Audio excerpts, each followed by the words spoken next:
बाप हो बाप, हमनी के गाड़ी के जरी लागल बाड़ा सन। हमार भाई पट्टीदार 60 गांठ क के डीलर से मिल के हमारा भतार के राशन कार्ड से नाम कटवा देले बाड़ा सन। डीलर रसगर भइल बाड़े।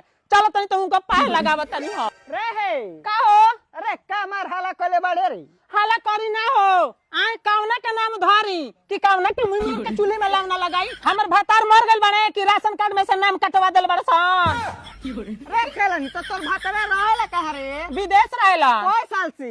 5 साल से।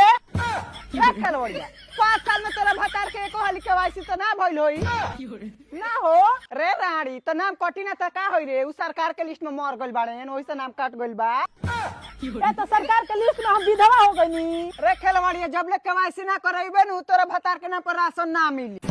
ए तो हम अबे फोन करतनी कलवई है परसों केवाईसी होई। जो रे रारी 5 किलो राशन खाती अपने भतार के विदेश से बोलावत रे। 5 किलो। हेलो हाँ मत आई, कितना का प्लेन टिकट बाजी? 40,000। मत आई केवाईसी आएम तबे होई।